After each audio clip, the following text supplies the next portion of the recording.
It's your girlie, welcome to my channel where you go with me on my journey. Where I be me and I fly free. And you're listening to this melody here. Self-care, vlogging, real. Hey y'all. Hey, And today I have Taneka. yes.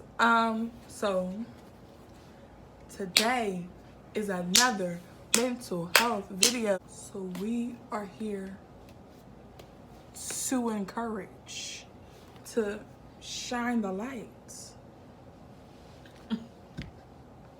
Okay, so no, today I have 7 questions for Taneka. Disclaimer, we are in no way a trained professional. We are not giving advice. We are not telling you that you have to do this or that you should. No, no, no. Not our cat. Here's our cat. Say hi, Taggy. She's like, no. Anyway, so, yeah, in no way, shape, or form. We are just here, and she is going to give her personal experience and what she has done for herself. That's it. Mm-hmm. All right, let's get into it. Okay. So, question number 1: can people overcome mental illness without medicine? I believe that, me personally, I took medicine when I first discovered everything that was going on. I was taking Seroquel after school, and it was like it was a lot.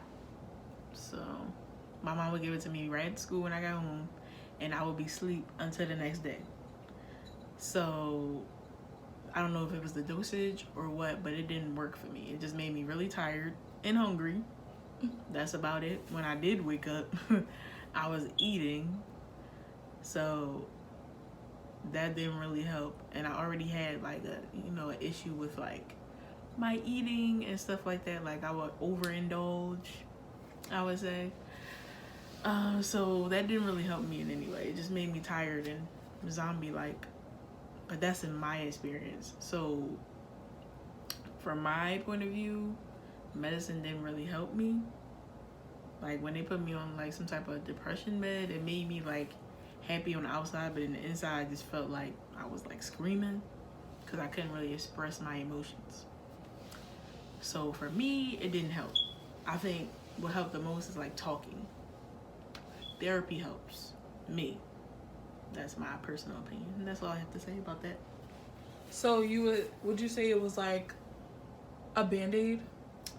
Yeah, for me, it was kind of like a Band-Aid. It was like, I tried like smoking weed, and that was a Band-Aid. No, everything is, for me, was like a Band-Aid. We do not promote illegal drugs, illegal substances. If you are under 21, you cannot drink. True. Yeah, because it sounds like, honestly, if you're asleep, how are you really dealing? Like, You're just like, let's say if you're angry and snapping, you're just not being yourself, and then people are going to be more worried about you because you're not being yourself. So it's just like a never-ending cycle. So for some people, I think, talking about the issues and preventing them, from happening again, like coping skills, and just exercising helps people. It helped me focus on different things, not just being sad and laying in my bed and all this other stuff. Sometimes playing the game helps, but it can get violent. So I can't. That's not something I recommend, but just find things that make you feel better. Okay. So question number 2, what do you believe helped most with living a healthy lifestyle while coexisting with your mental health?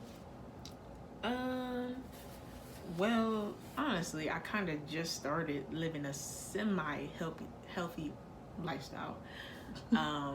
When I got out of high school is when I really started looking more into mental health. And I wanted to join the military because I thought the military would like bend me into shape somehow. Like, make me more disciplined. And I just felt like something was wrong with me all around. So I just wanted to go to the military because maybe it would fix me. People would be proud of me and blah, blah, blah. So I was trying to cope with, like, exercise and all of that at that time. But now, I don't know if I really have a coping skill. Like, I play the game, I make rugs sometimes. So most of the time I'm kind of busy. So I don't really busy doing something. So I'm not really thinking about it. I wouldn't say like, oh yeah, I just get sad out of nowhere. I do get anxious out of nowhere, and I know how to deal with that. I just, breathe, close my eyes, and try to center myself. And also, my partner helps with that. She just try to bring me back down from, where I was, because, like, everything gets shaky, and I just feel really overwhelmed. But, coexisting and coping is something I'm doing right now. But in the future, I don't know how I'll be acting, so I can't really say anything about that.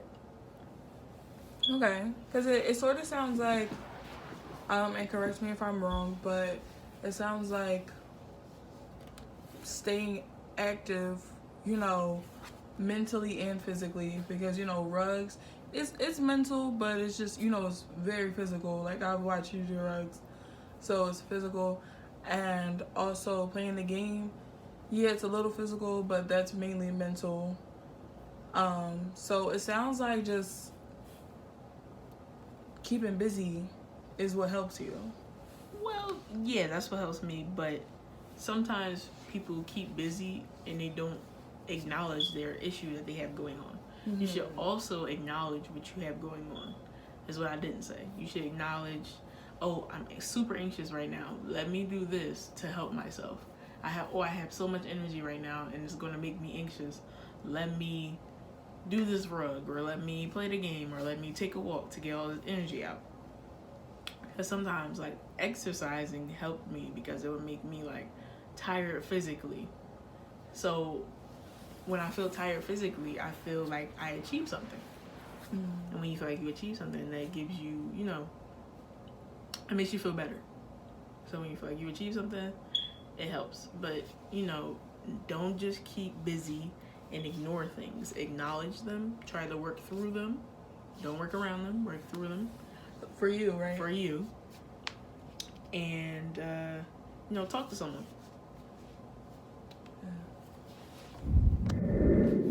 Okay, so, disclaimer. When I answer the questions that she asked me, I say, like, you a lot and check on them and stuff like that. But, I'm answering the questions from my perspective. It might seem like, I'm trying to give someone advice about something, but it's really just from my perspective. And if it helps, it helps. But if it doesn't, thanks for watching. That's all I wanted to say. Okay, so question number 4. What are 2 things you do to uplift yourself when you're having a bad day? When I'm having a bad day, things I used to do.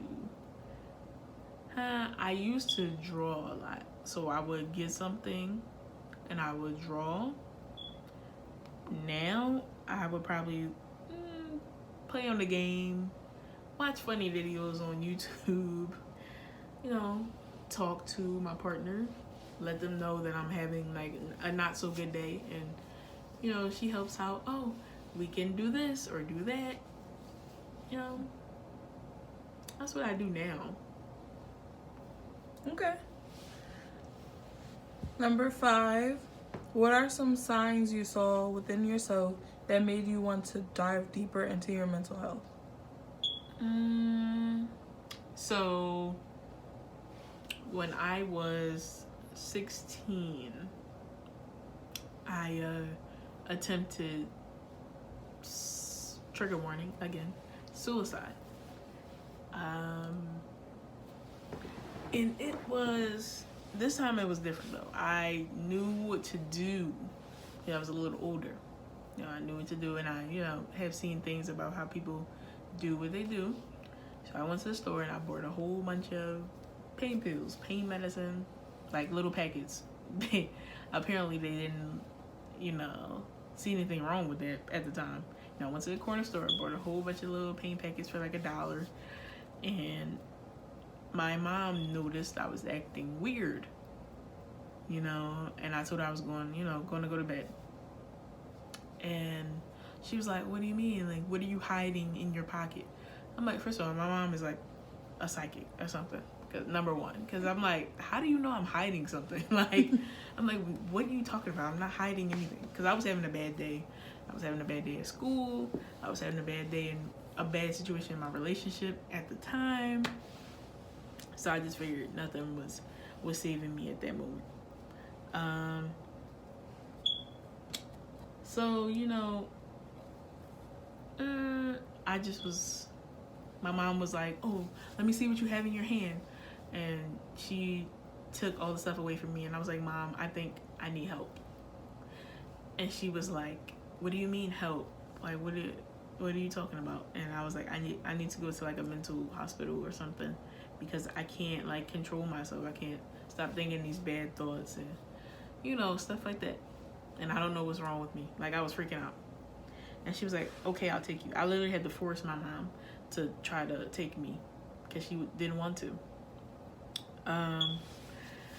So yeah, I went to like the crisis center, and they took my belt, my shoestrings. They took everything that you could possibly commit suicide with. And my pants were big, so they were falling and everything. But yeah, I voluntarily went into a mental hospital. I don't know what they call it. I think they call it 201. I did that. So you can you can leave whenever you want, apparently, when you voluntarily do it, even though I was 16. But I felt like I wanted to be there because I didn't know what was going on with me. My brain was like scattered. I always felt like I couldn't breathe. I would wake up without breath. And I was just thinking about what happened to me. And, I guess that's how I figured out, something was wrong, as you could say. Every time I go on and on again, I forget the question. You want me to repeat it? Yes. Okay. I said, what are some signs you saw within yourself that made you want to dive deeper into your mental health? Okay, so that basically kind of answered it. Yeah. I just realized in myself that I needed help, and I started going to therapy, and I started looking more into mental health myself, because a lot of therapists are horrible. they don't really answer the questions that you want to answer. So I'd say try to research therapists, see if they take your insurance, stuff like that. But that's just if you want. This is like my opinion, but therapy is very effective if you have the right therapist. But yeah, that's how I figured that out. Okay. Question number 6. If I'm worried about myself or someone else's mental health, what steps should I take? If you're worried about someone, like I said before, you should definitely try to be more involved. Try to be more involved with them. Ask them questions, Stay on their back. If you feel like they're acting weird, just tell them you care about them, you're proud of them. People like to hear that, And if it's getting too intense, try to call their mom or dad or parent and just let them know that you're worried about them. Or, go check on them, stuff like that. Okay. So what about for themselves? What should they do for themselves? I'm not really sure. I really didn't know what to do at the time. But if you feel like you're changing and, your mind is racing, you don't know what to do, you're sad, and you feel like you want to do something to harm yourself, you should definitely try to talk to someone.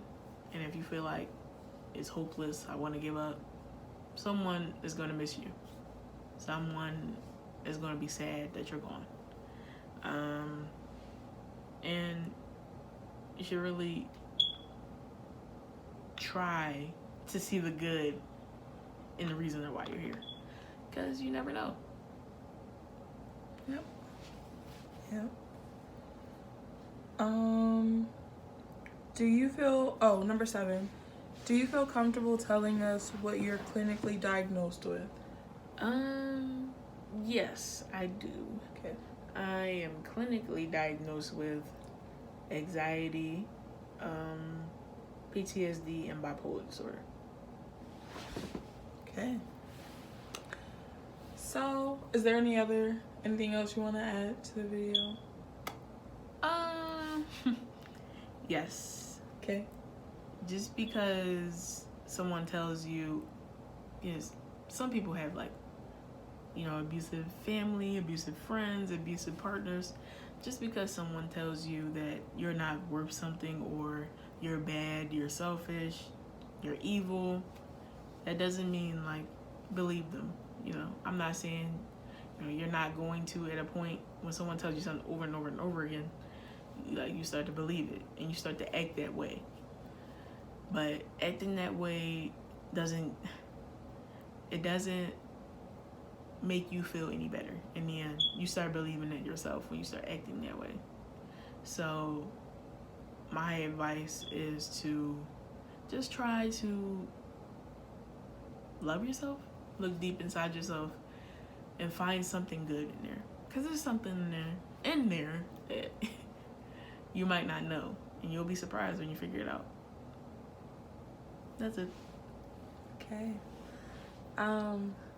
Yeah, so I hope that this helps someone. Hope that this shines some sort of light.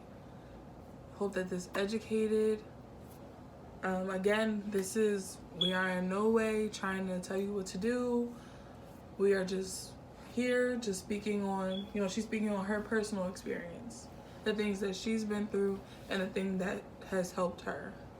That's it, and that's all. I will leave a number below.